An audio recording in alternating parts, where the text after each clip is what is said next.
আসসালামু আলাইকুম ওয়া রাহমাতুল্লাহি ওয়া বারাকাতুহু। সম্মানিত দর্শক, জানো এবং মানো চ্যানেলে আপনাদেরকে স্বাগতম।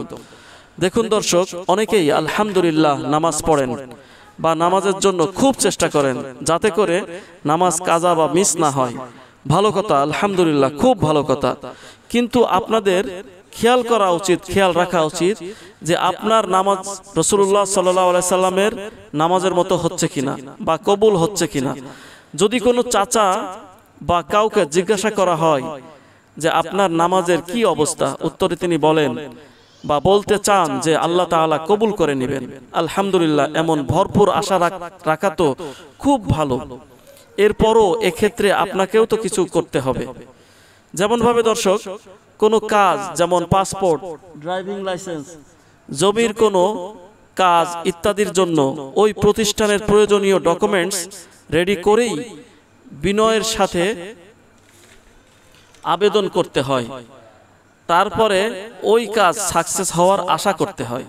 পক্ষান্তরে প্রয়োজনীয় ডকুমেন্টস আপনি না দিয়ে, কিংবা ডকুমেন্টস তো দিয়েছেন কিন্তু ভালোভাবে পূরণ করা হয়নি, যেমন নাম, স্বাক্ষর, স্থায়ী অস্থায়ী ঠিকানা ইত্যাদি, এবং আপনি অফিসের সাধারণ নিয়ম ও ভদ্রতা, বিনয় ইত্যাদি কিছুই ফলো করলেন না, তাহলে আপনি কতটুকু সাকসেস হবেন বলুন?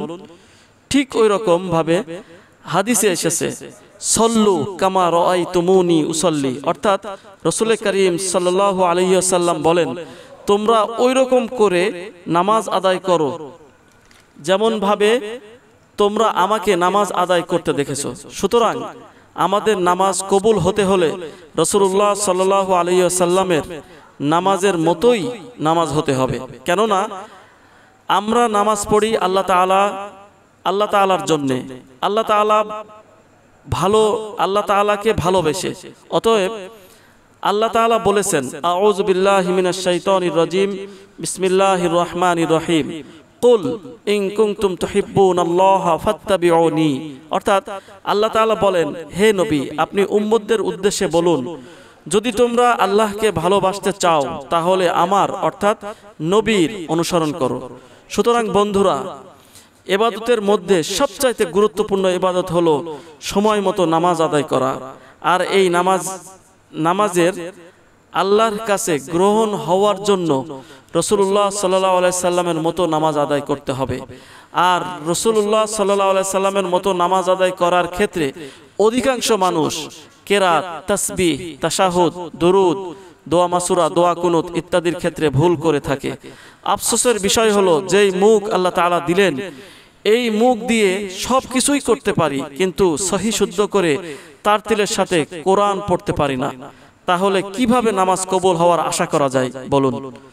অথচ আল্লাহ তাআলা বলেছেন, ওয়ারাত্তিলিল কুরআনা তারতিলা, তোমরা তারতিলের সাথে কোরআন পড়ো, অর্থাৎ মদ, গুন্না, অর্থাৎ টান, গুন্না সহকারে শুদ্ধ করে কোরআন পড়ো বা নামাজে কেরাত পড়ো।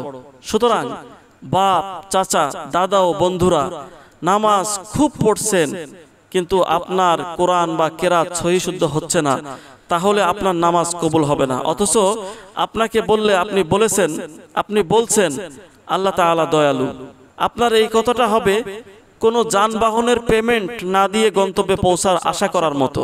সুতরাং আপনার আমার কেরাত শুদ্ধ করা খুব খুব জরুরি। আশা করি আপনারা বিষয়টি বুঝতে পেরেছেন। আল্লাহ তাআলা আমাদেরকে সঠিকটা বুঝে আমল করার তৌফিক দান করুন।